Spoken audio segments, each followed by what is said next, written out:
ده البرجل بتاع الازاز اهو. دي الالمازه بتاعته.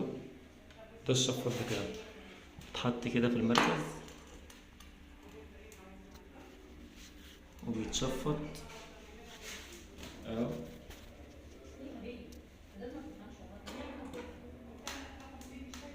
شفط كده وببتدي امشي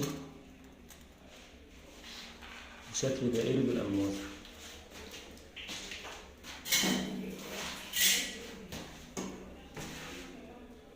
تمام.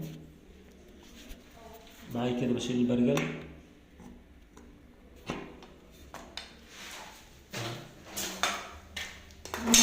بركبها على جنب. بجيب بقى الالمازه بتاعتنا وابتدي اسمع، اخبط من تحت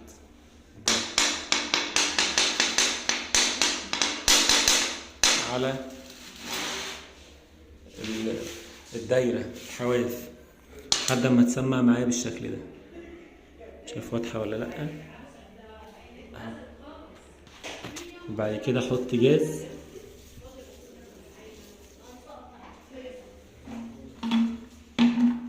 اهو. دي فيها جاز.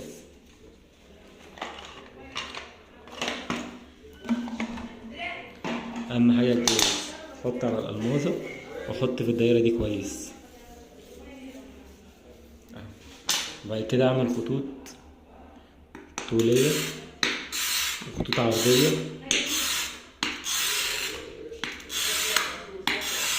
عشان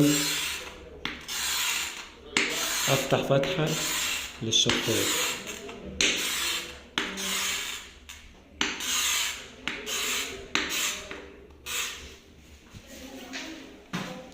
انا عملت الخطوط العرضيه، اعمل الخطوط الطوليه، ابقى مخلي بالي ان انا ما اعديش الاطار بتاع الدايره، عشان لو عديت الاطار بتاع الدايره لزقها تتكسر.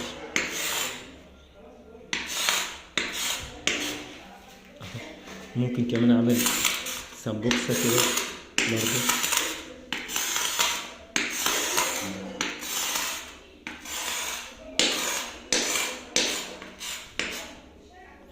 عايز بس حضراتكم متفكروش ان دي قلم بمشي بيقطع، لا، لازم عزم لتحت، لازم ادوس جامد اهو بالشكل ده. وبعد كده ابتدي بقى ايه، اسمع كده اهي الالمازه اهي تقيله اهي، اخبط فيها، اخبط بيها من تحت.